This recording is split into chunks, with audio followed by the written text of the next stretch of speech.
In this episode of the Ben Greenfield Fitness Podcast, how to wake up less at night. Should you eat carbs and fat together in the same meal? The latest on CBD, THC, exercise, and much more. Health, performance, nutrition, longevity, ancestral living, biohacking, and much more. My name is Ben Greenfield. Welcome to the show.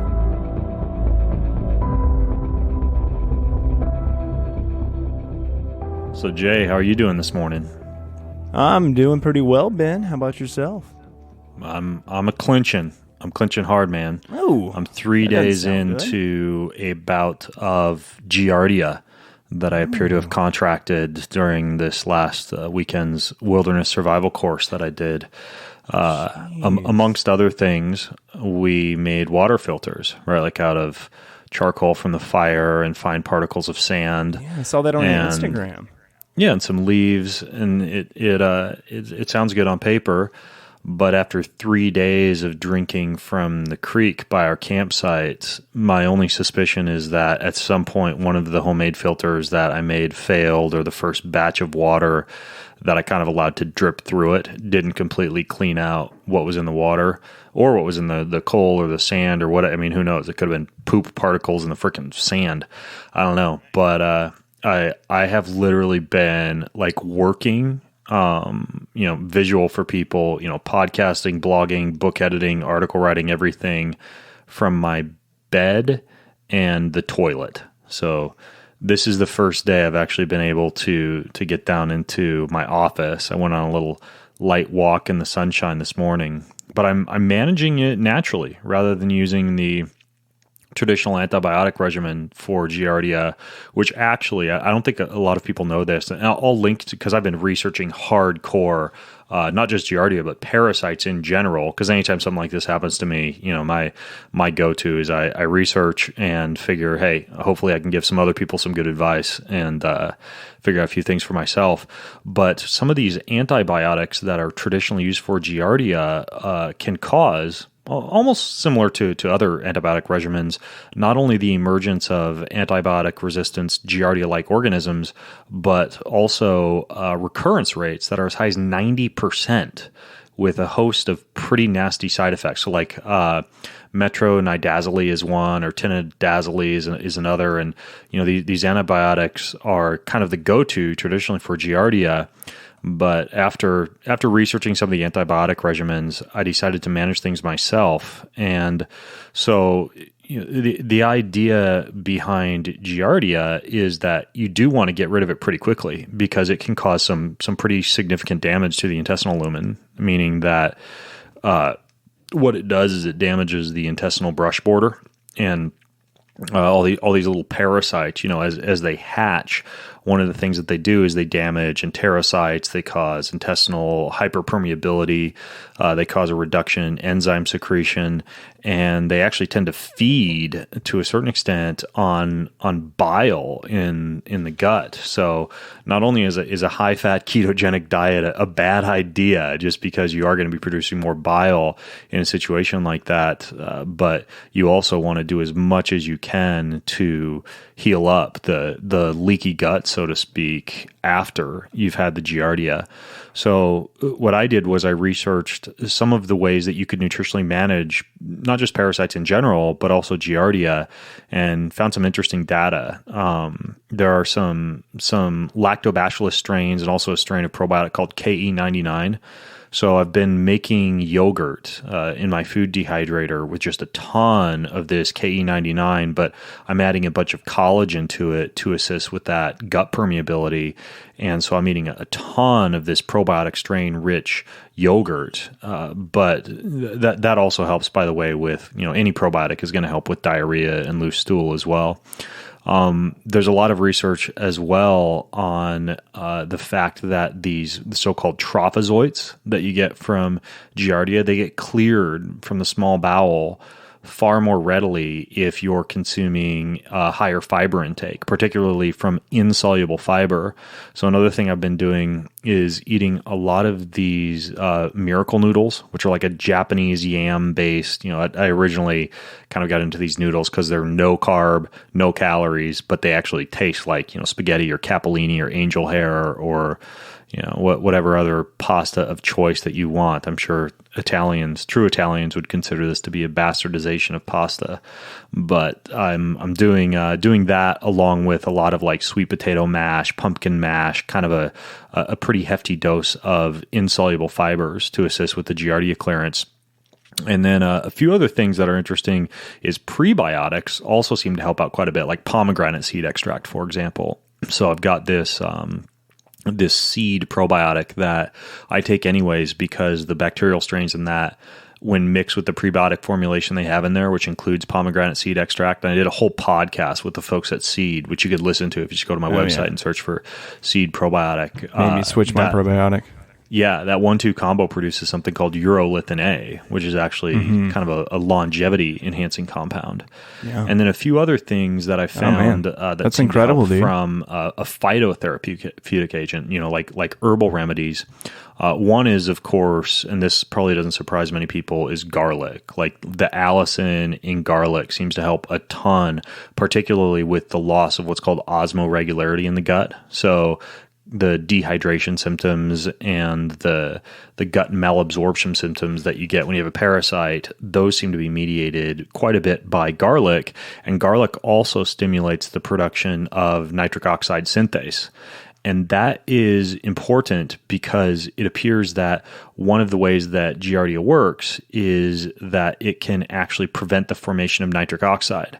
And nitric oxide can inhibit the growth of a lot of different pathogenic microorganisms. So garlic is kind of working on two different mechanisms. It's helping with a leaky gut, but then it's also helping your body to produce its own nitric oxide via the allicin in garlic. So eating a lot of garlic cloves and garlic tea, and I just have this giant vat of tea that I keep going up on the stove, and it's of course got ginger in there, which can help to settle the gut and alleviate some of the nausea that you get from Giardia. But then it's also got a whole bunch of garlic cloves in there, and then two other components with active constituents that seem to kill off parasites. One and both are on my land, right? So I can go out and harvest this stuff, and I've just been walking out there every afternoon and harvesting the root of Oregon grape. So the root contains these berberine-like compounds. So not only is it fantastic for normalizing blood sugar, but berberine-containing herbs or anything that has alkaloids in it, very similar to berberine, can knock out parasites really fast. So I've been doing a ton of this, not the actual grape berry itself, but you dig up the root, you shave the root, it's dark yellow, just like berberine. So I add that to the tea. And then the other thing that I put in there is wormwood, which also has some really good anti-parasitic action, also grows like weed, and technically is a weed, on my land. And so I've got wormwood and grapefruit extract and then ginger and garlic in there. And then a couple other things that I stumbled across that seem to have pretty good anti-parasitic action, particularly anti-giardial action.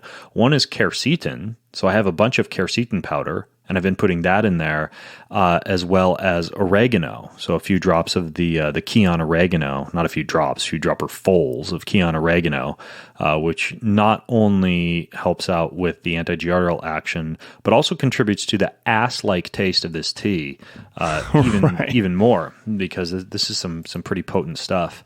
And then finally, there's one Ayurvedic herb that I found. You probably have heard of like long pepper before. It's actually used in a lot of these ketogenic type of supplements that they're producing now because it appears to kind of upregulate some AMP-K activity, almost like exercise in a bottle. But Pipali is one form of it, Pippali. So I'm using Pipali as well in that tea and sprinkling it on my food. So I'm just based on the research that I've done, and I'll link to a really, really great paper that I found on Giardia, both allopathic as well as natural remedies for it, written by a naturopathic physician. Really fantastic fantastic article that would be helpful for anyone who doesn't just have Giardia but wants to manage parasites using a research-based approach. So that's what I've been doing, and it seems like today it's actually quite a bit better. And fingers crossed. I'm thinking that I'm on the up and up. So Yeah. that's what I've been up to the past few days. You don't want to just keep it going as nature's like natural colonic? No. I thought prefer maybe my it'd be advantageous. my coffee enemas. So there you have it. But I do have other research that we can get into. So shall we progress into the news flashes? Let's do it. News flashes. So this is the part of the show in which we go over a lot of the research that I've discovered and put out on our Facebook page. Like if you go to facebook.com/bgfitness or my Twitter account at twitter.com/Ben Greenfield, I just have a ton of stuff over there, like research studies that I'm constantly releasing. But there were quite a few lately that came across my plate in the realm, particularly of CBD and THC. Hot topic area. Yeah, it is a hot topic area. So one, and this is a question that I get quite a bit, was on the toxicity of CBD. Because there's this myth going around, made popular particularly by an article in Forbes, that CBD could be damaging our livers in the same way as alcohol and other drugs. So, I didn't see that one. Yeah, and there was kind of a retort to this. Is retort the right word? Retort? Yeah, that sounds right. Reply? I think it's a retort. Yeah. I don't know. Yeah, I'm just going to use it because it makes me sound smart. And it turns out that this article or this research study on the toxicity of CBD was actually a rodent model in which they gave mice 615 milligrams per kilogram of CBD. So they were basically megadosing them with thousands of milligrams of CBD, and they had formulated that CBD in a hexane extract, which is actually, some companies do this. This is why you need to look into the extract used in whatever CBD formulation that you're using, if you're using CBD, and make sure that it is all natural. But they use a hexane extract, which is not only a neurotoxin, but it's also pretty harsh on the liver. It almost acts similar to alcohol in terms of the damage that it can do to the liver. So they were giving them basically almost like a lethal dose of cannabinoids combined with hexane.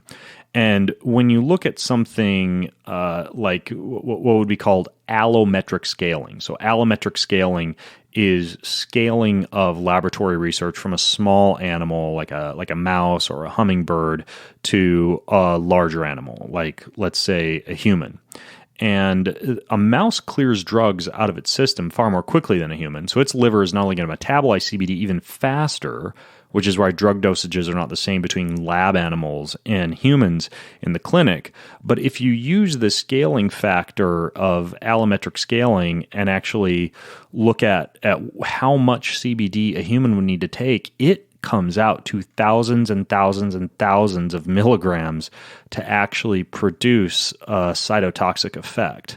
So ultimately, for those of you who saw this research study, it is, and I know we do a lot of study debunking on this show, it is something that's irrelevant. And in addition, there is some pretty good research that CBD is actually protective against things like alcohol-induced steatosis and non-alcoholic fatty liver disease and certain other liver diseases. So I would say that for those of you who use CBD for sleep, which we'll address in a moment, you don't need to worry at all about it harming your liver unless you're using, I don't know, CBD in Jack Daniels or hexane or something else like that, and Common mixture. Washing that down the hatch. So just know that you got to look through research with wary eyes.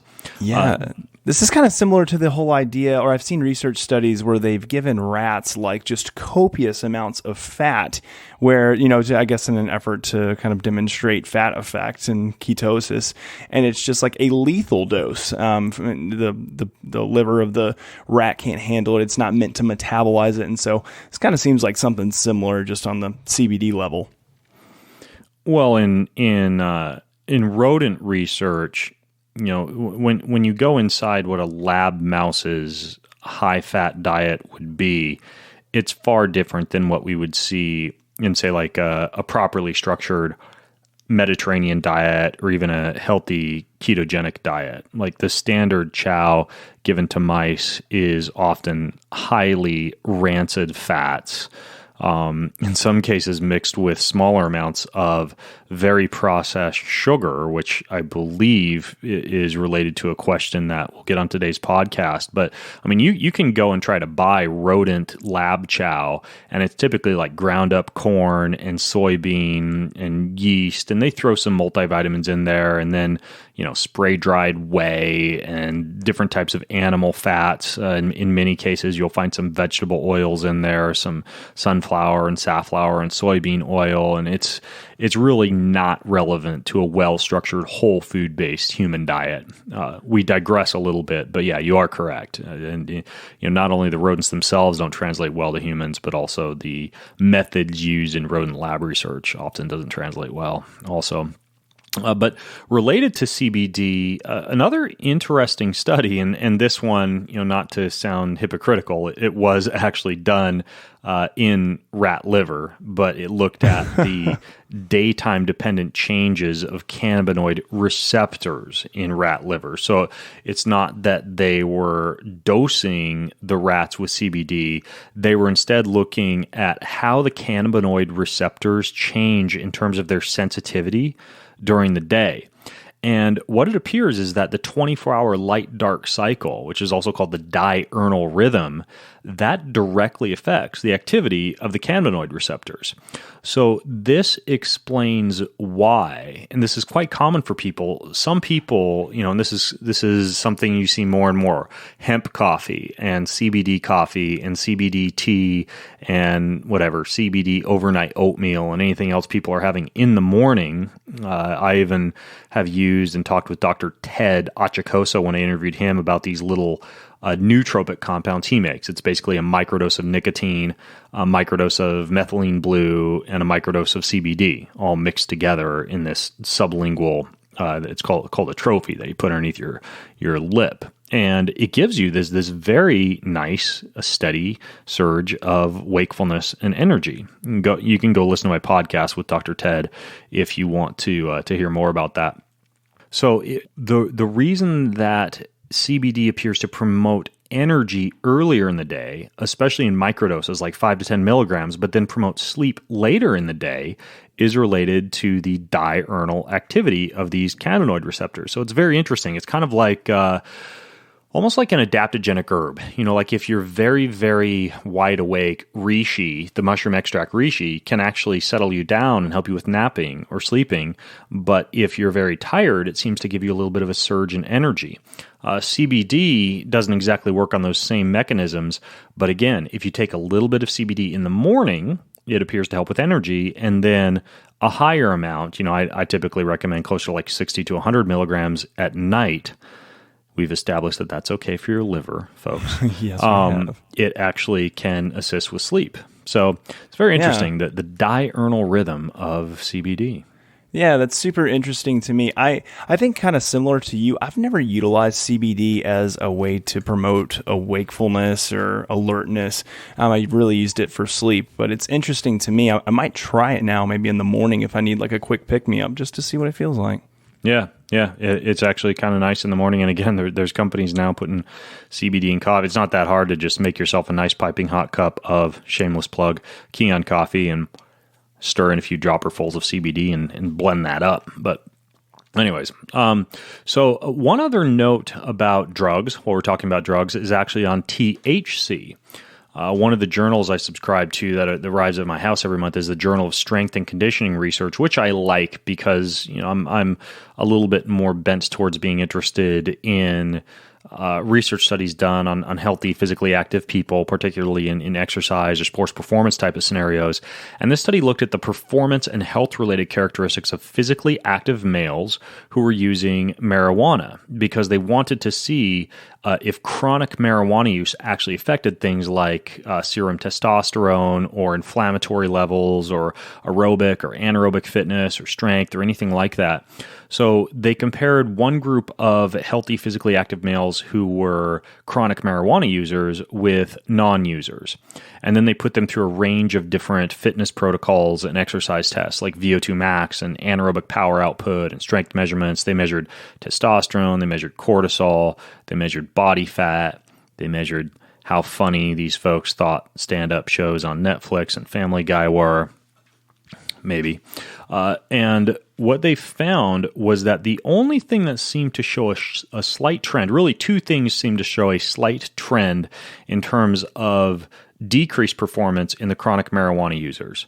Number one, they seemed to fatigue a little bit more quickly in what's called the Wingate power test, an ungodly test in which you bicycle as hard as you can for 30 seconds, and you look at the maximum power and the drop-off in power that occurs during that test. And it appears in the chronic marijuana users, they were not actually high during this test, although if they were chronic marijuana users, they may have had trace amounts of THC in their system. Maximal power output or time to anaerobic fatigue was slightly decreased, but it was almost insignificant. The other thing they found that was slightly more significant was elevated concentrations of the inflammatory marker CRP. And this was in folks who were A, chronic marijuana users, B, going through a range of different exercise tests. So if your CRP is elevated, and we talked about CRP quite a bit in our last Q&A 399. Folks could listen to that one at bengreenfieldfitness.com/399 or to this one at bengreenfieldfitness.com/400 that you're listening to right now.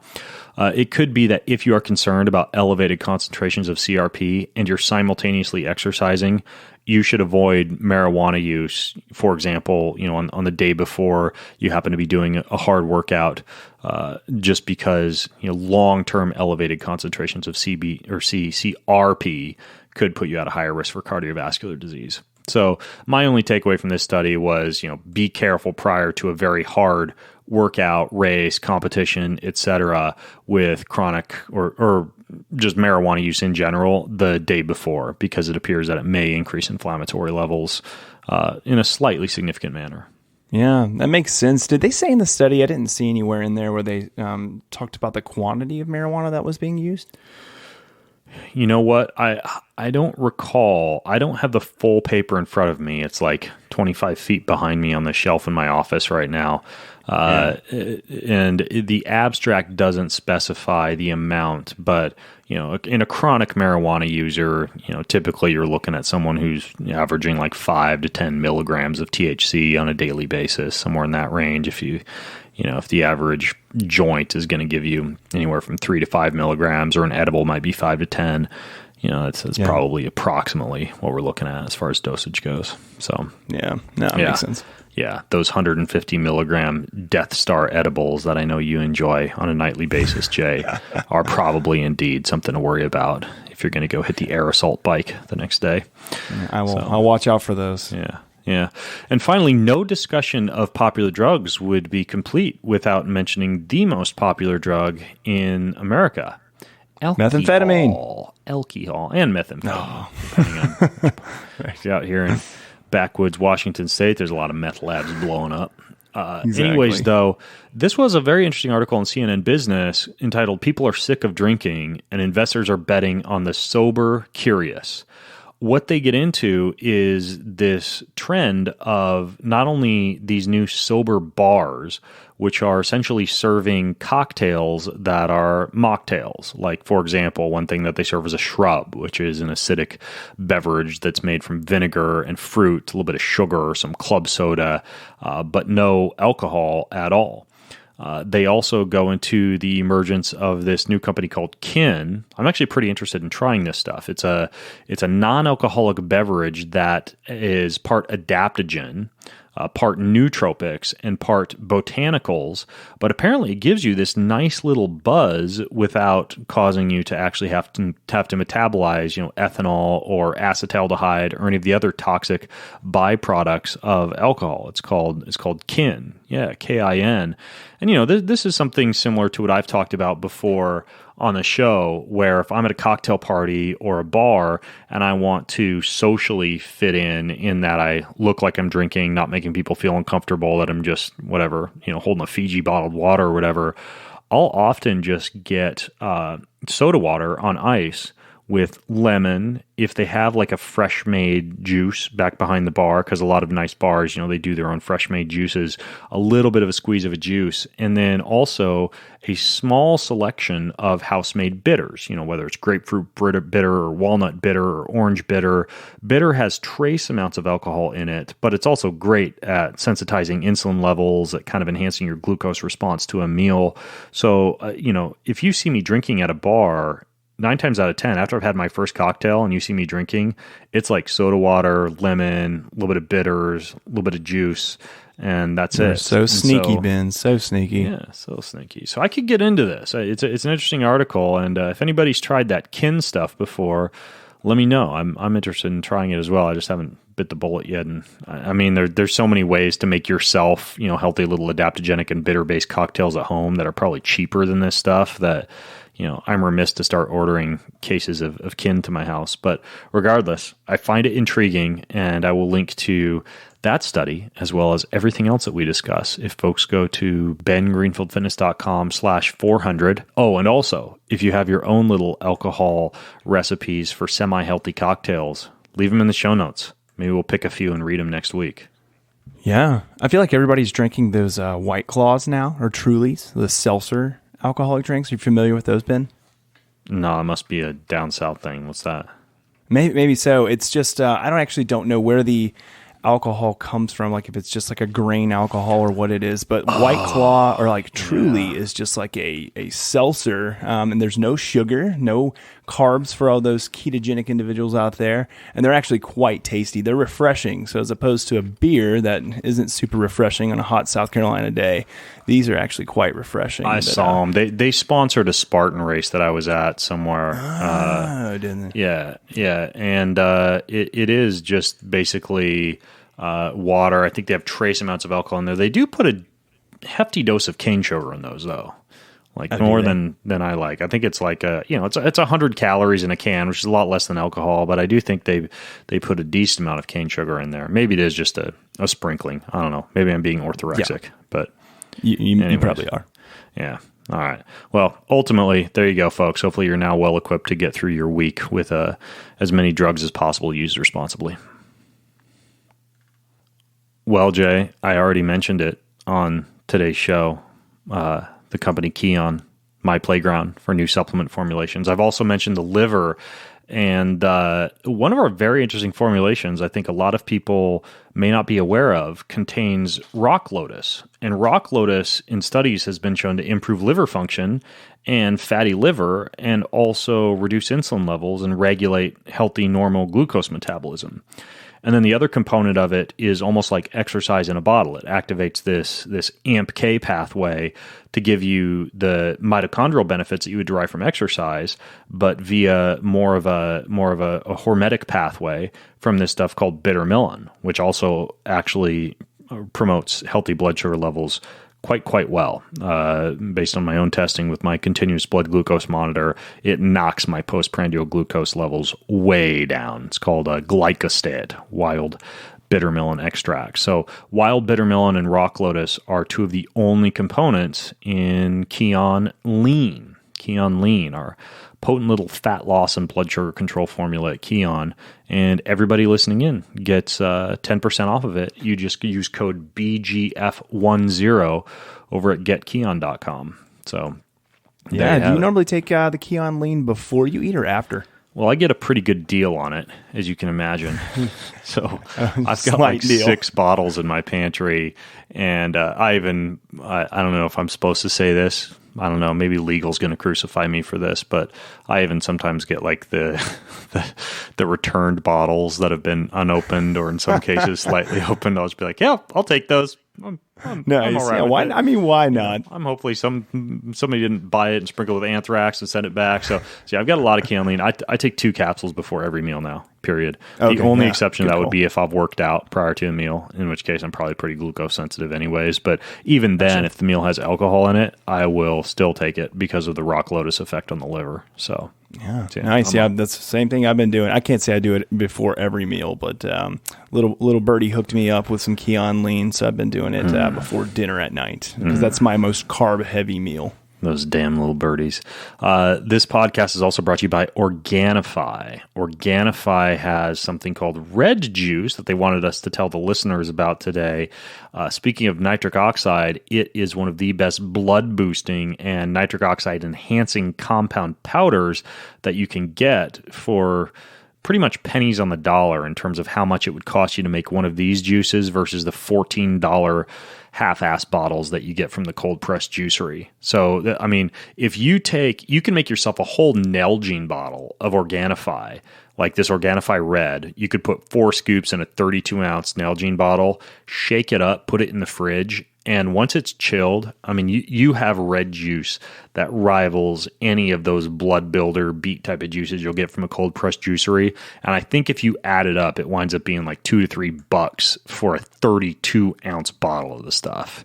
And it's got like 11 other superfoods in it. So I can't recommend this stuff highly enough.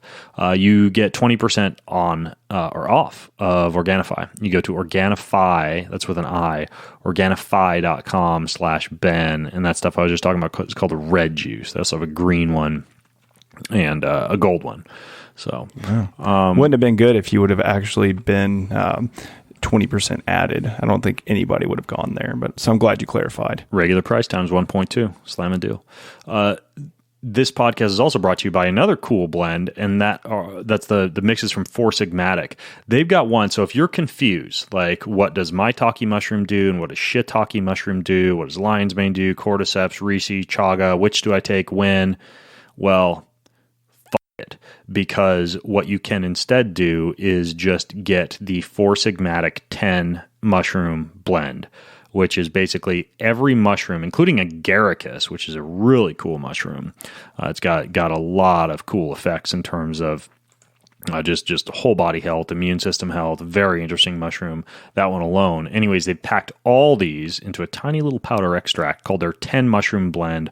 One of my favorite blends from Four Sigmatic. Put a couple scoops in a cup of coffee, and everybody gets 15% off Four Sigmatic. Try that 10 mushroom blend though. You go to foursigmatic.com/Ben Greenfield.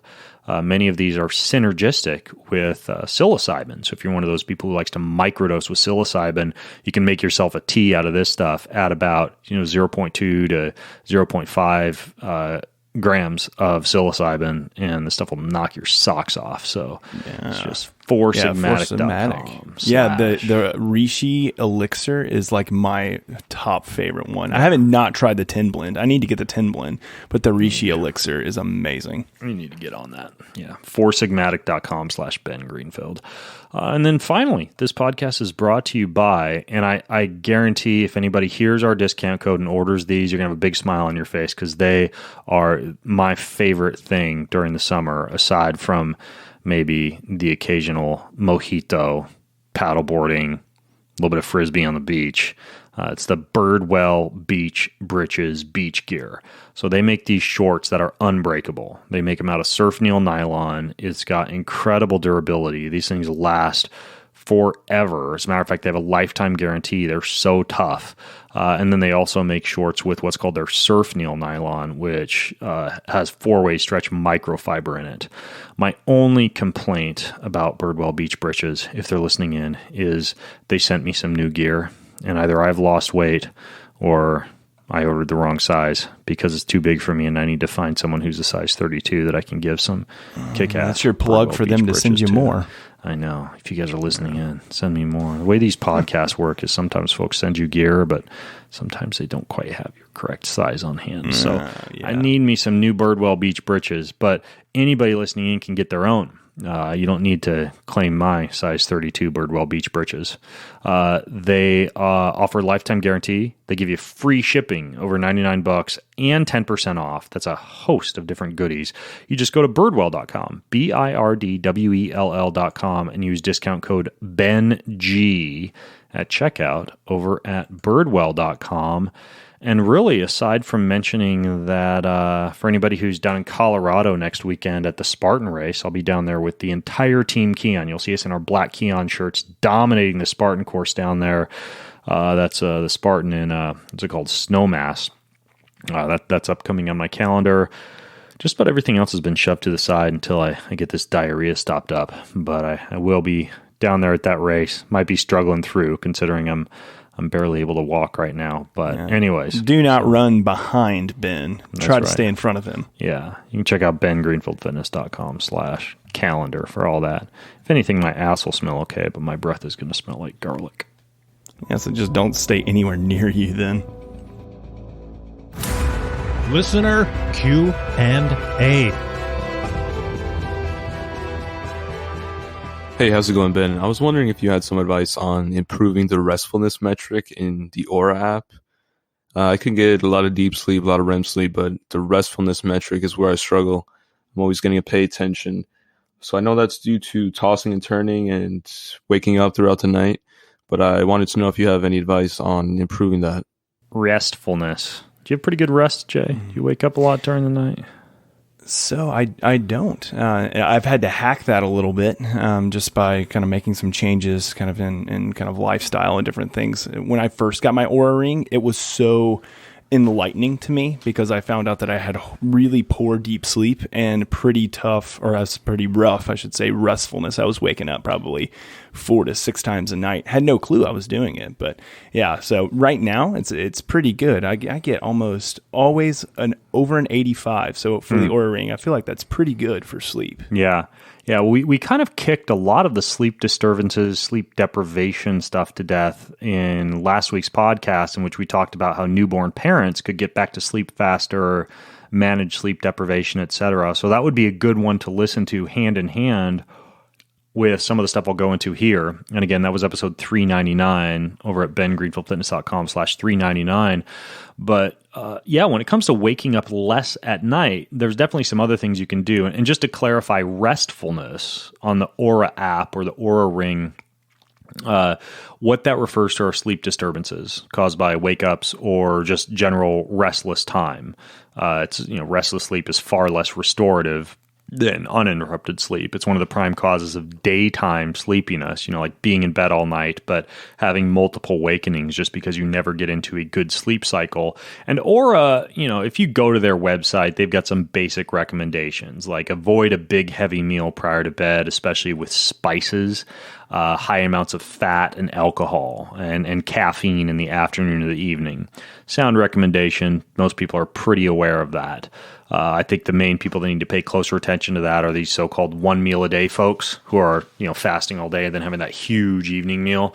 If they have a lot of sleep disturbances or restlessness, they should perhaps rearrange their day accordingly.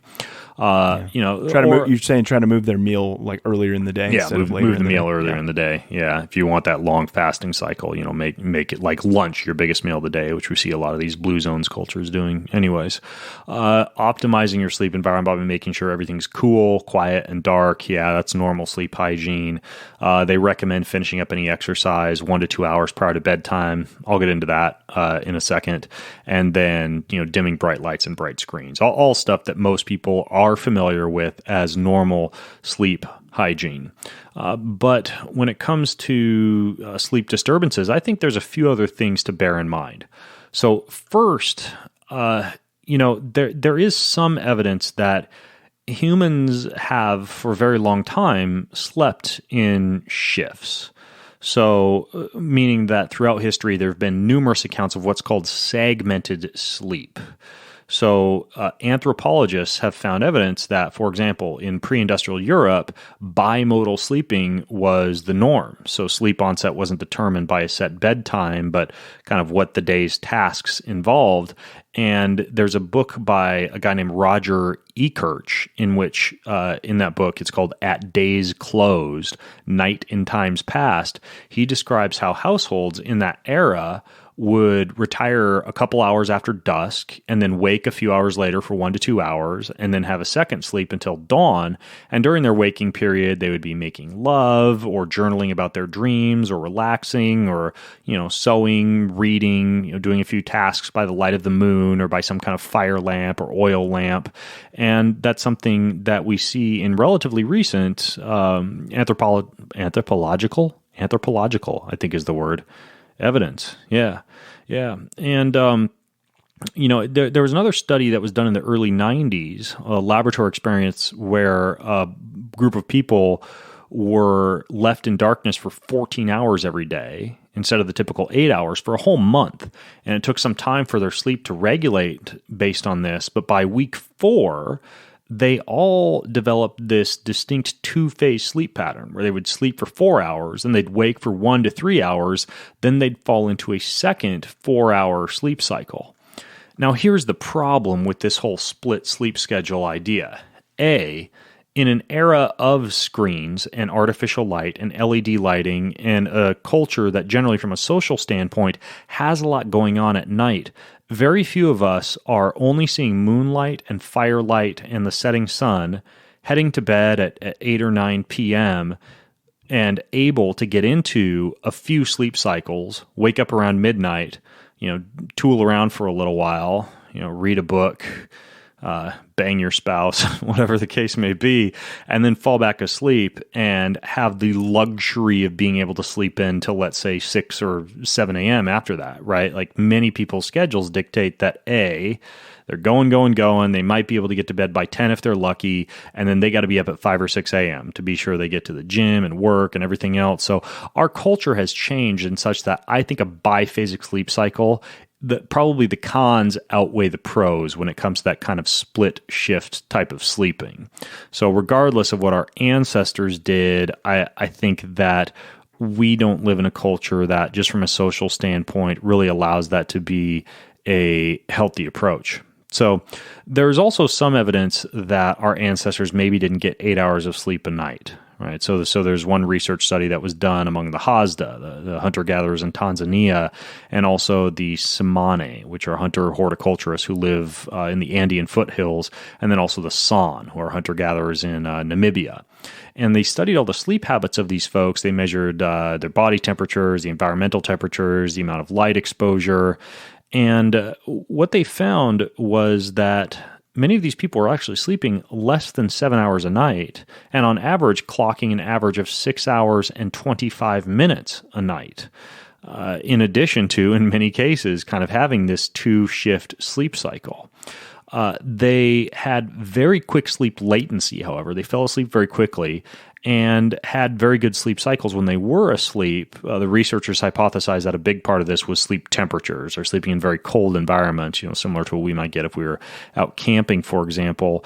And again, I think if we compare this study to the way that we live these days, we again need to be careful to draw corollaries because many of these hunter-gatherer tribes, they have like active lives outside during the day, working 4, 5, 6 hours, but then there's ample time for relaxation, lower amounts of stress, lower amounts of potentially circadian rhythm disrupting artificial light exposure.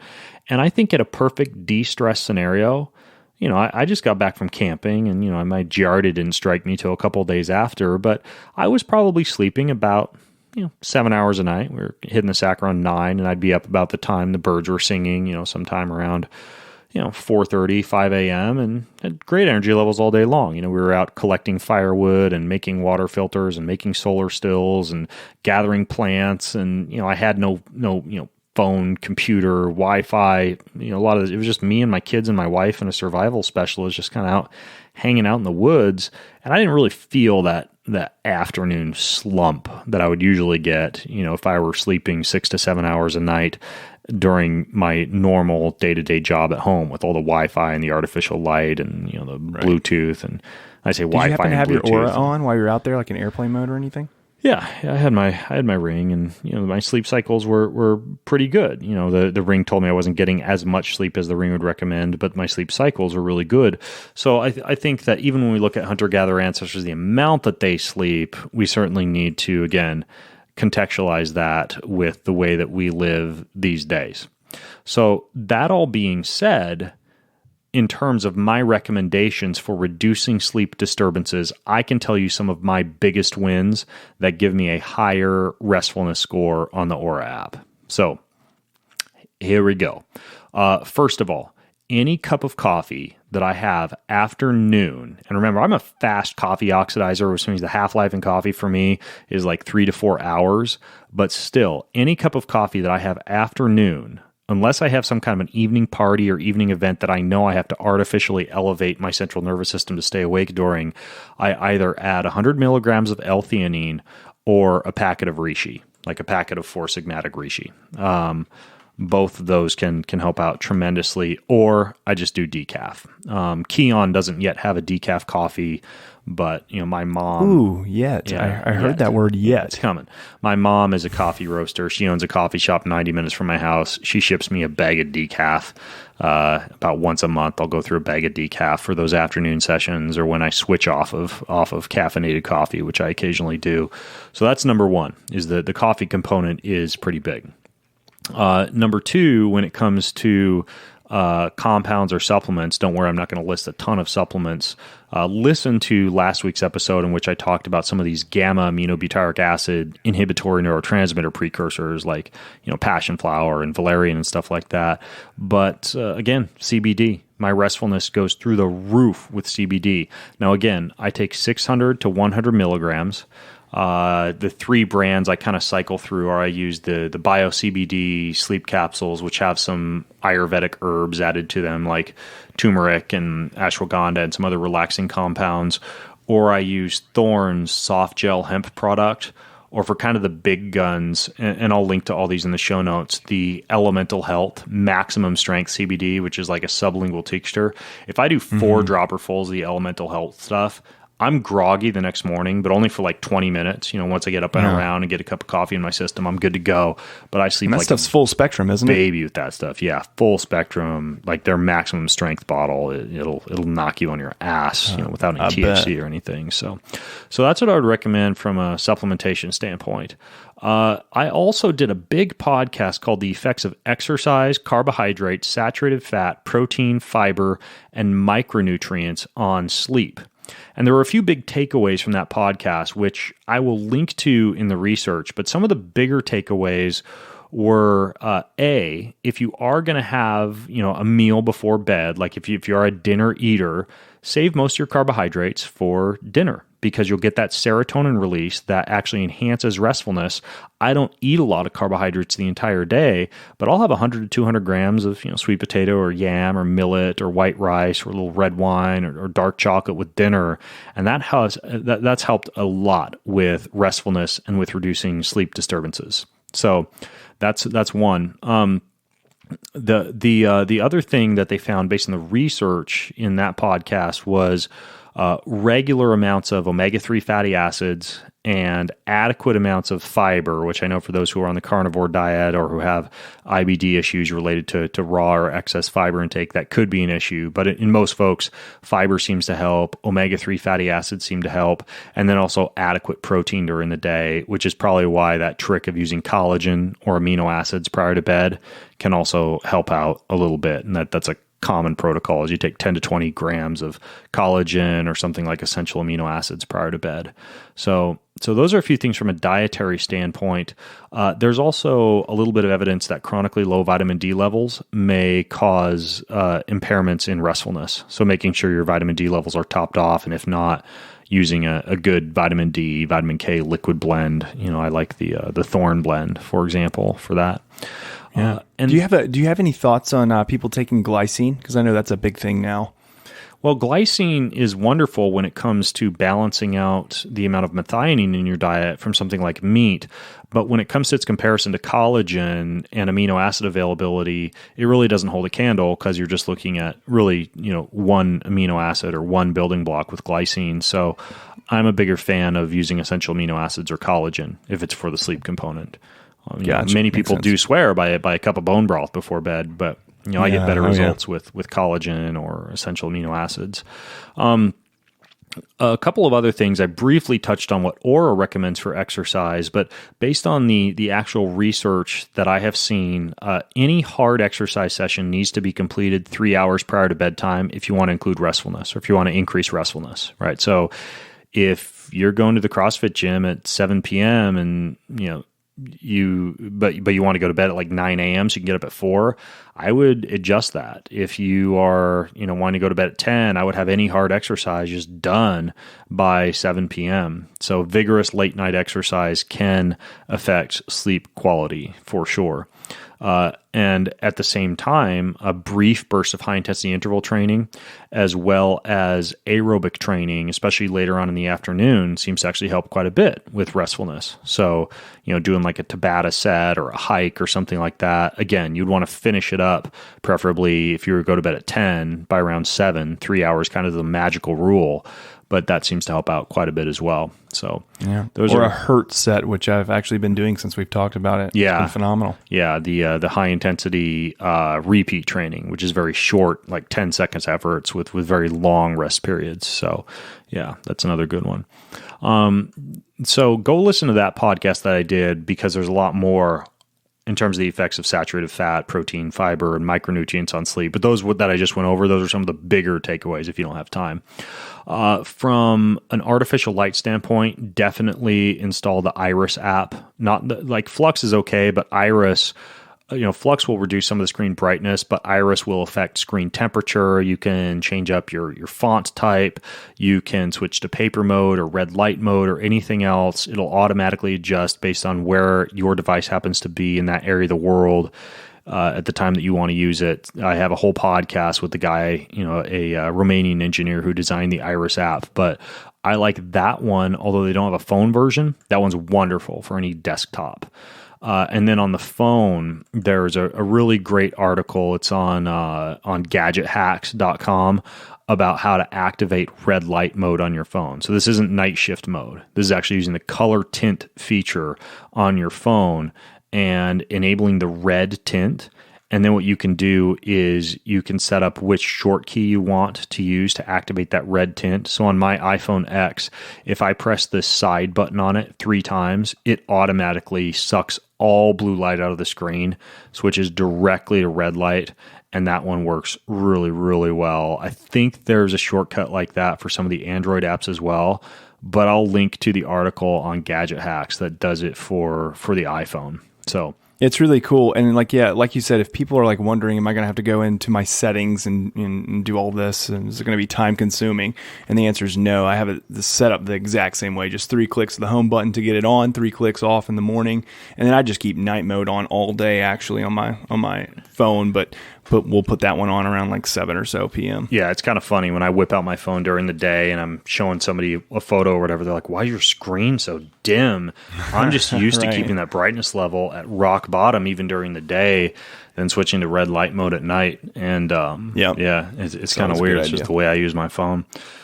So a few other things from a noise standpoint. Of course, sleeping in a quiet room is good, but I've mentioned this before on the show. 9 times out of 10, if I've got my phone in airplane mode next to my bed, or if I'm in a very noisy environment or in a hotel or traveling hooked up, I use the Bose noise blocking headphones, but I actually don't turn on the noise blocking feature because I don't want the EMF from the battery signal next to my head. But I find they block noise just fine, even without flipping that noise blocking feature on. And I don't use the Bluetooth version. I use the wired version, right? So that plugs straight into my phone. And then what I use is either Sleepstream or something called Zizz, P-Z-I-Z-Z. So Sleepstream, you can set that up for pink noise, which based on all the research of white noise, brown noise, all the different colors of noise. I don't know how they categorize them based on their color, but pink noise appears to be the best for reducing periods of wakefulness. And then on the Ziz app, it's got like a ton of different settings on there for like relaxing sounds, almost like spa music while you sleep.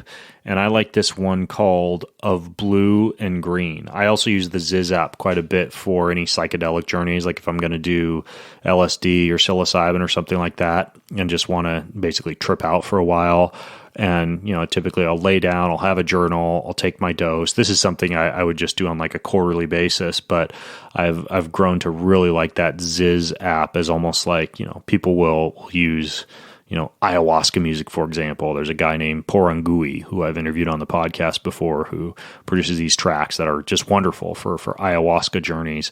But this Ziz app, for some reason, any use of psychedelics, it seems to go really well hand in hand with. And as a matter of fact, I'm getting a float tank installed in my house next week, and I'm going to figure out a way to just pipe the Ziz app sounds into that thing and go to 10 in the float tank a few times a month. So that'll be sweet. Yeah.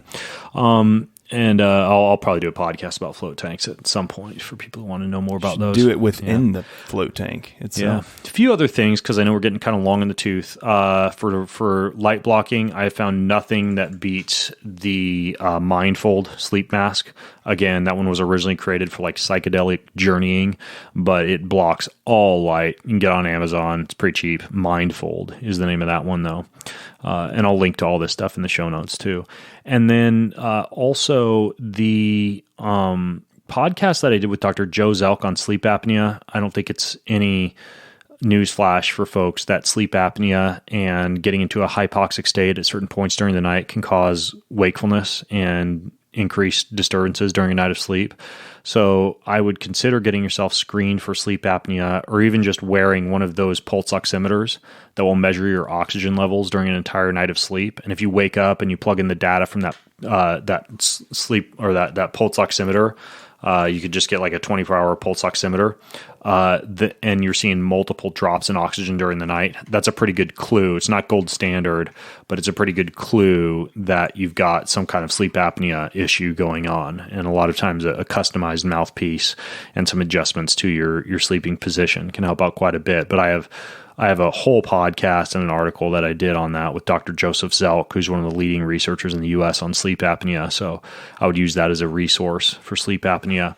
And then finally, something that has already come up in this podcast, but that is an issue for many folks, and that would be the gut, in particular, parasites. And the reason for this is that we know that parasites in the intestinal tract are a trigger for wakefulness and sleep disturbances. And one of the reasons for this is not only do they generate a high level of ammonia in the brain, which is probably why I've had brain fog the past 3 days, and ammonia can lead to the production of something called ornithine carbamyl transferase, which can really impact your disturbances during sleep. But bruxism or teeth grinding is a common side effect of a parasitic infection. And then these things tend to be more active at night in general. A lot of and this is gross to think about, but a lot of the hatching from the eggs can occur while you're asleep at night, particularly during the hours of about 2 to 4 a.m. And so if you need to go out, I would recommend, if you want to get tested, get the Genova Diagnostics 3-day stool panel. And that'll tell you parasites, yeast, fungus, the different herbal and pharmaceutical protocols that each of those different strains might be sensitive to if you do get that test done. But, I would not discount the importance of looking at any type of opportunistic infection in the gut as something that might increase sleep disturbances as well. And even though Aura doesn't have a parasite section on their app, I think that's important too. So I think, those are all the things. Those are all the things that you can do to wake up less at night. Yeah, I think those are all pretty good. I mean, I banged this drum last week, and you already kind of mentioned it when you were talking about the Bose EMF, but it's not going to hurt you to turn off the dang Wi-Fi. So just give it a try. That would be my only thing I'd throw in there. Beating the EMF drum again, my woo-woo self. Yeah, the EMF or putting one of those Blue Shield devices next to your bed, for example. Yeah. Do like Joe Mercola and just sleep in a Faraday cage. In a Faraday cage. The cat's crazy. Good guy, though. So crazy. All right, here we go. So what I'm wondering is there a relationship between raised cortisol levels and impaired detoxification? So everything from breakdown, conjugation to final elimination. So one of the reasons I ask is that I've noticed signs of what appear to be blocked or impaired elimination when under psychological and physical stress. So specifically acne and PMS. So if such a relationship does exist, how could someone temper the effects cortisol has on detoxification? And or support detoxification better under periods of stress? So this is an interesting question because I've talked about this before when I've discussed like sauna protocols for detoxification and how the infrared rays when you're in a sauna can penetrate pretty deeply into the skin and cause a very deep sweat. But if you have a big sauna like I do, like I have that clear light sanctuary sauna, I'll exercise in it, like do kettlebell swings or yoga flow or whatever. And it's very interesting because the sweat I get when I'm exercising is less than the deep, deep cleansing sweat that I would get if I were just laying on my back on the floor of the sauna doing breath work. And one of the reasons for that is that when the sympathetic nervous system is overactivated, it can actually inhibit some of that detoxification effect or inhibit the amount of deep sweat that actually gets produced. So it's kind of an interesting phenomenon and is related really to the interplay between the sympathetic and the parasympathetic nervous system. And when it comes to detoxification specifically, which is what this question is about, the activation of liver activity. So liver innervation, we know, is important for everything from management of hepatic fibrosis and liver diseases to regeneration of liver tissue to circadian rhythm, which is highly linked to liver activity, especially if you have wakefulness between about 1 and 3 a.m. If you look at this from a Chinese medicinal standpoint. And when you look at the liver, it's actually innervated by both the sympathetic and the parasympathetic nervous system. So there's the splanchnic nerve and the better known vagus nerve that's around your portal vein and your hepatic artery and your bile duct. And the afferent fibers from those deliver information about everything from glucose levels to sodium and electrolyte levels called osmolality to lipid levels, etc. They transfer information from the portal vein to the central nervous system. And so this interplay between the autonomic nervous system that connects via the vagus nerve and the splanchnic nerve into the liver dictate that if you are sympathetically overactivated or in a stress state, it may actually downregulate some of these phase 1 and phase 2 liver detoxification pathways, where if you are in a parasympathetic state, you'll see increased bile production, you'll see increased blood flow to the liver. We know that the blood flow to the liver is actually linked to what are called sinusoidal rhythms, meaning that the higher your HRV is from a heart rhythm standpoint, the higher amount of bile flow and blood flow is produced in the liver. There's a fascinating study on this that I'll link to in the show notes about the autonomic nervous system and the liver that was published in 2016 with some updated research on the interplay between the autonomic nervous system and the liver.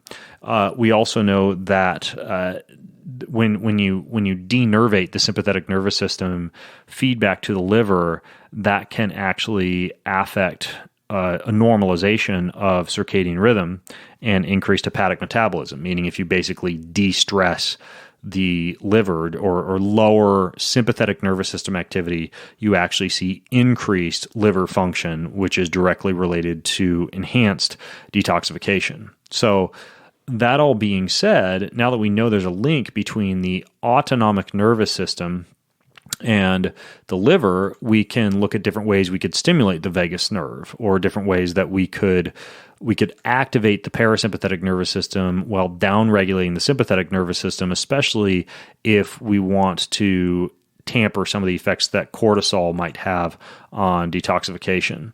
So a few of the ways that could be done, and I have a whole podcast on 30 different methods for stimulating the vagus nerve, but a few of the more effective ones would be some form of regular cold thermogenesis, particularly in which your face is exposed. So not a cryotherapy chamber where your face is sticking out of the chamber in most cases, but like cold water exposure, cold showers, cold face dunks, cold baths, etc. I jump in some body of cold water or take a cold shower every day because of the impact it has on my heart rate variability.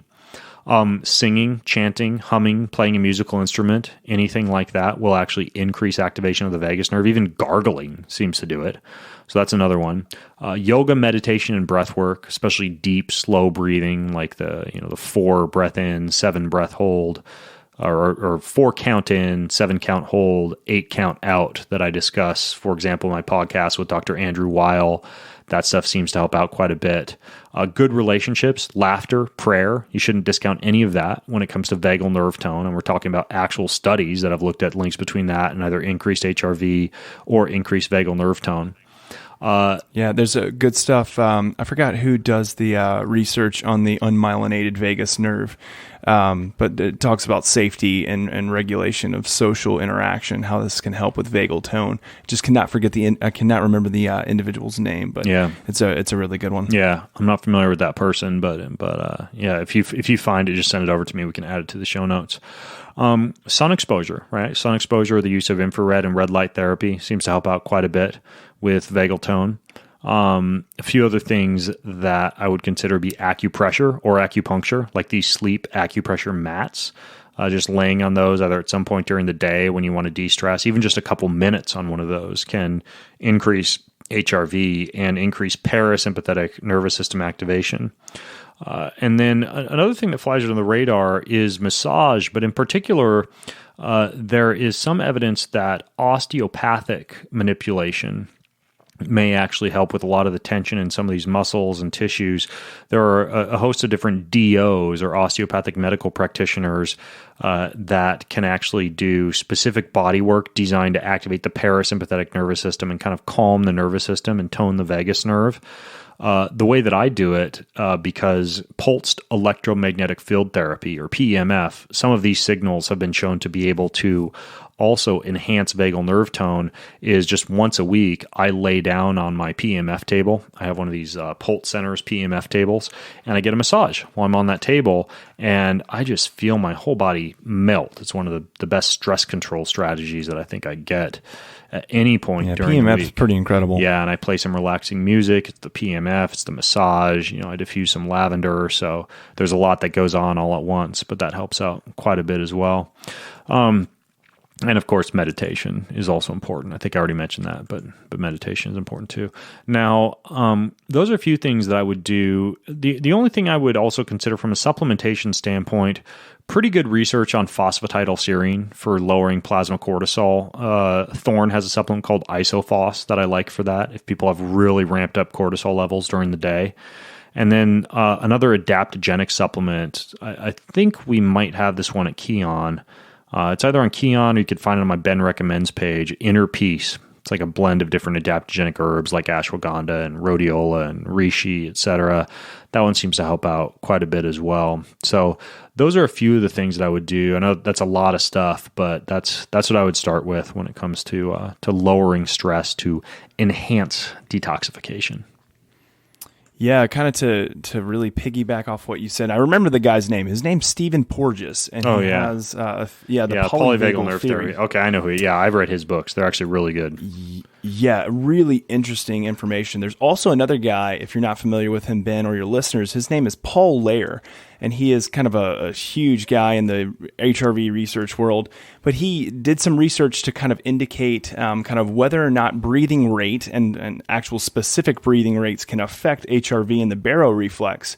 and it's something called resonant frequency, which is essentially figuring out what breath rate helps your heart and your respiration to be on the same phasic tone. So in other words, for them to be in synchrony with one another. So we might call this coherence. I know HeartMath is a program that calls it coherence. Paul Lehrer calls it resonant frequency.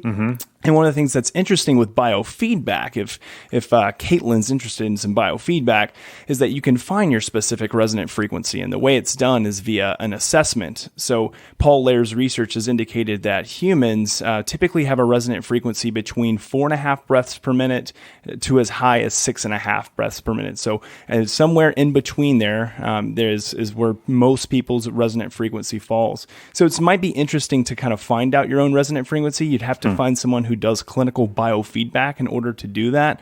But if you do find out your breath rate that's optimal for you, then it's something that you can practice at when you do breath work. And, Paul Lehrer has a lot of kind of information on types of breath work, whether it's even breathing, extended exhalation breathing, exhaling through pursed lips, a lot of good things from him. So check out Paul Lehrer. Cool. What I'll do is I'll link to some of his work and then also some of Stephen Porges' really great books on polyvagal nerve theory. And he actually has a whole series of exercises you can do to enhance vagal tone.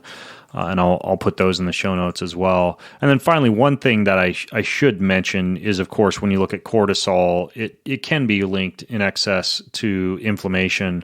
And when you tone the vagus nerve, you'll actually enhance the release of the neurotransmitter acetylcholine. And I've actually got a whole podcast coming up on this next week on someone who specializes in vagal nerve tone and acetylcholine levels and some of the ways we can enhance vagal nerve tone. But when you upregulate acetylcholine levels, that seems to be putting a major brake on inflammation in the body. And then when you consider that reduced vagal tone can also trigger the production of pro-inflammatory cytokines, which are substances that are produced by inflammatory cells and that increase sympathetic nervous system activity, coming at this from a vagal nerve standpoint, I think is a really, really good way to go. So that's where I'd start. Hey, Ben, I have a question that I can't seem to get a consistent answer on, and that's about eating carbs and fat together in the same meal. So many people say that if you eat carbs alongside fat, you're going to store the fat because of the insulin response from the carbs. However, it seems pretty hard to never mix the two in a meal, especially if you're doing strength training with some high intensity and you want to get those calories up. Like, for example, when you posted that long article about your muscle mass gains protocol from a few months ago, there was a lot of extra virgin olive oil alongside tubers and things of that nature. And that makes sense to me intuitively, but I was curious if I could get your take on if there's an upper limit on, the amount of carbs that is safe to consume alongside fat if you are an active person. Thank you. Well, I don't know about you, Jay, but one of my favorite things to do is a donut with a nice stick of butter. I also like to take a bunch of coconut oil and blend that up with a few tablespoons of white sugar and make myself not a fat bomb, but like a fat sugar bomb. I mean, it really is probably one of the most hedonistic things that I do, and it's absolutely amazing. Absolutely. That sounds nice. I go for a whole carton of Tillamook ice cream. Yeah, love it. Yeah, ice cream is, again, it's like grown up breast milk, which is that's actually relevant because if you look at pizza and ice cream and macaroni and cheese and chocolate, all these wonderful comfort foods. I don't know if wonderful is the right way to describe them, but comfort foods. One way to describe they all have a 1-to-2 ratio of fat to carbohydrates. And a recent study at Yale University in 2018 found that ratio, that combination of fat and carbohydrates, actually has a synergistic effect on the brain that results in a very pronounced dopamine release in the same neural pathways that respond to addictive drugs. And so these things are literally extremely hedonistic. Donuts and pizza would fall into that category too. Ice cream, like you mentioned, in terms of triggering neural pathways that we probably developed when we were hunter-gatherers and we needed motivation to find food. And I mean, we know that in many hunter-gatherer tribes, if they're out on a persistence hunt for a deer and they pass a hive of honey, they'll go after that honey right away because it's the most densely caloric thing they can find. And I mean, I thought you were going to say when they pass the Krispy Kreme or Dunkin' or the Donuts, Krispy they'd Kreme stop right there on the game trail. And I guarantee, mixing that honey along with a hefty dose of like lard from a deer or a pig that they'd hunted or killed. I mean, that's a 1-2 combo when it comes to a ton of calories that can be stored away for another day. But of course, in a westernized situation with caloric excesses all around us, that can really come back to bite you. As a matter of fact, from a natural standpoint, human breast milk actually has that exact ratio, that 1-2 ratio of fat to carbohydrates, which is why human breast milk, I mean, it's a great way to grow up tiny mammals into nice, healthy, fat, anabolic mammals. But when you consider that ice cream and pizza and macaroni and cheese and chocolate, they are all essentially like grown-up versions of breast milk. We're not only consistently triggering those dopamine levels, but we're in that consistent anabolic state. So, we know that the pleasure centers in the brain are highly, highly triggered by this. I mean, the dopamine is specifically released from the striatum, the reward center of the brain. And that's why carb and fat-based foods can be so attractive and addictive and really comprise the majority of comfort foods that we would eat. But the problem is that, Ben asked about, the actual insulin response. Yeah, that's an issue when the insulin response from the carbohydrates is enhancing your ability to be able to store the fat and the carbohydrates, unless you're in a calorically deprived, glycogen depleted state. Most of that is going to get stored as fat. But, a bigger issue for me is the consideration of gut health, particularly with relation to lipopolysaccharides. So I'll just call them LPSs from this point on so we don't get too long in the tooth. But lipopolysaccharides are bacterial toxins that can cause inflammation and a host of other health issues. And they're normally housed in the gut, but they can become toxic if they enter the blood through infection or through a leaky gut. I guarantee right now I have elevated LPS levels in my body and I can feel them, the brain fog and fatigue and general malaise that I've had the past few days because of the leaky gut that the Giardia has induced in me. But you can also get that with a high fat and in particular a high fat, high sugar meal. And LPSs are found in the outer membrane of gram-negative bacteria, including things like E. coli and Salmonella. So you get a ton of LPSs if you are infected with a bacteria or, for example, in my case, with a parasite. But these things can really induce a host of metabolic inflammation. And what they have found is that a high saturated fat diet can significantly increase LPS levels. And in addition to that, if the saturated fats are consumed in the presence of a high amount of carbohydrates, particularly starchy or sugary carbohydrates, a so-called high-fat, high-carb meal, LPS levels skyrocket. Now, the interesting thing is they've also compared high-fat, high-carbohydrate meals that are derived more of plant origins, like monounsaturated fats from extra virgin olive oil. And we don't see that elevation in LPSs anywhere near to the extent that we would see them after a meal rich in saturated fats.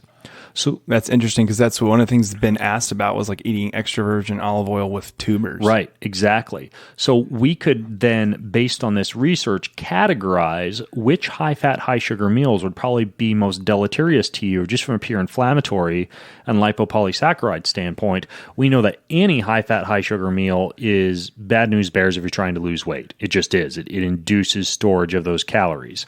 But there are some, let's say you're at your normal stabilized weight, you're not concerned about weight loss, you're relatively insulin sensitive, you exercise on a frequent basis, you have low level physical activity during the day.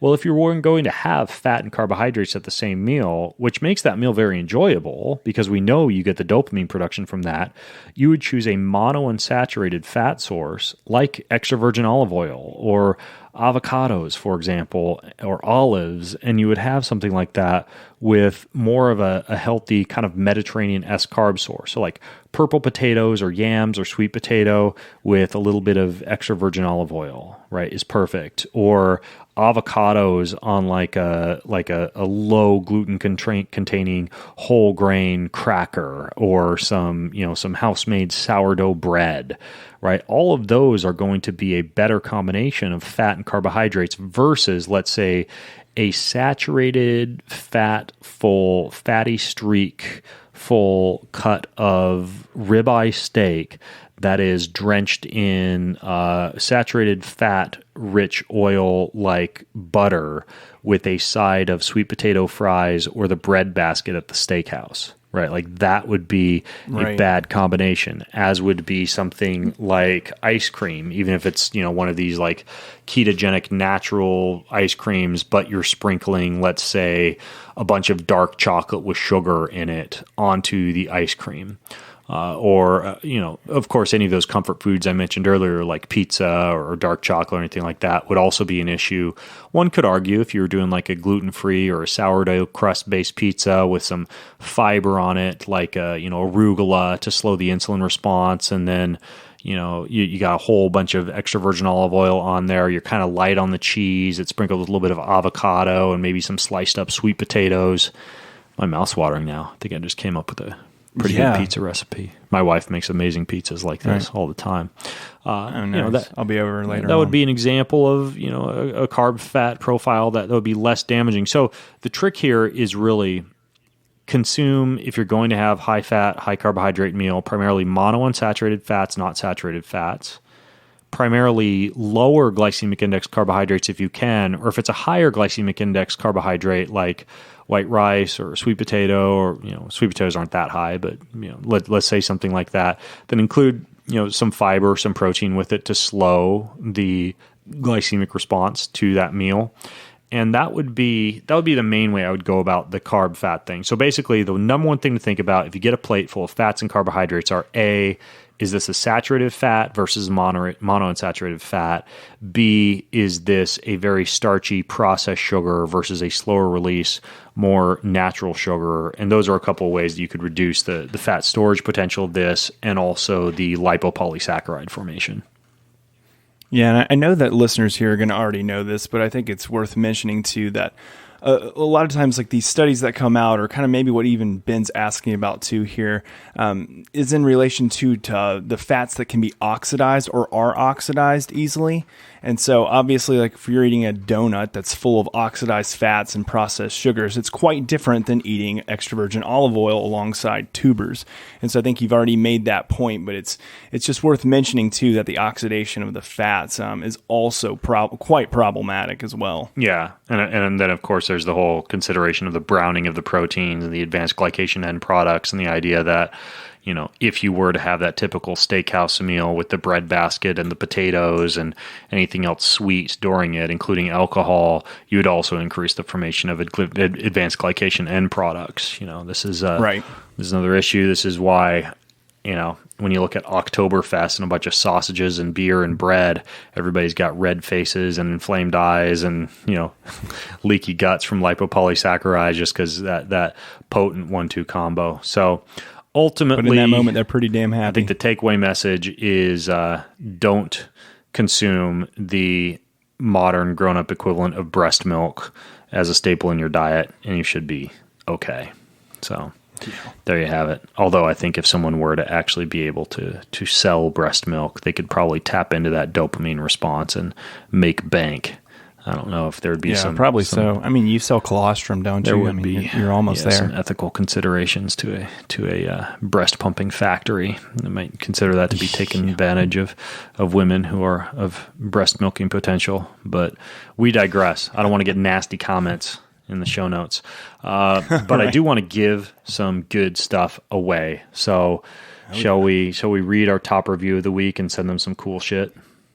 Yeah, we should. This is a good one, and just kind of like last week's, I like we've already kind of mentioned, I have a penchant for long ones. This one's not as long though, but I do want to read "Well Ahead of the Curve" is the title by Bikes and Cheese, another awesome name, Bikes and Cheese, which says, at a time when a lot of mainstream health and fitness advice ranges from off base to plain wrong, the Ben Greenfield Fitness Podcast provides a refreshing, holistic look at human wellness. The subject matter presented by Ben's guest is always thought-provoking, and I've come to appreciate that he does not shy away from guests or discussions that are outside the widely accepted popular opinions. Too many great topics to list, but I can say with certainty that the knowledge I've gained from the Ben Greenfield Fitness Podcast has made me a healthier person, a happier person, and a better husband. You do not have to be an elite athlete to benefit from this podcast. The information is suitable for everyone. Thank you, Ben and company, for the invaluable information you are making available to the world. High five. Elite athletes are meatheads anyways. They can't understand any of this stuff. Freaking athletes. Exactly. Jeez. Yeah, if you play for the NFL or the NHL or the MLB or really anything like that, go find a simpler podcast, you Luddites, meatheads. Jeez. I stereotype. So that's great. If you leave a review, simply email gear@bengreenfieldfitness.com if you hear your review read on the show. Include your t-shirt size, and we will send you a handy-dandy Ben Greenfield Fitness gear pack with an amazing shirt and a BPA-free, Giardia-free water bottle, and a beanie or a toque, sexy little Ben Greenfield toque. So you can also access all the show notes, all the notes for everything you've just heard if you go to bengreenfieldfitness.com/400. My butt muscles are getting tired of clinching, so I should duck out pretty soon. Oh. Just so... Yeah, nothing leaks really out. should. Go eat my garlic, take my poo, and hopefully by the time we record again, this Giardia will be behind me. It is already behind me, I guess. And for the individual running behind you in Spartan race this weekend. Yeah. So anyways, bengreenfieldfitness.com/400, folks. Check it out. Leave your comments. Access the show notes. They're pretty, as Jay is prone to say, copious. And thanks for listening. Well, thanks for listening to today's show. You can grab all the show notes, the resources, pretty much everything that I mentioned over at bengreenfieldfitness.com, along with plenty of other goodies from me, including the highly helpful Ben Recommends page, which is a list of pretty much everything that I've ever recommended for hormones, sleep, digestion, fat loss, performance, and plenty more. Please also know that all the links, all the promo codes that I mentioned during this and every episode help to make this podcast happen and to generate income that enables me to keep bringing you this content every single week. So when you listen in, be sure to use the links in the show notes, use the promo codes that I generate, because that helps to float this thing and keep it coming to you each and every week.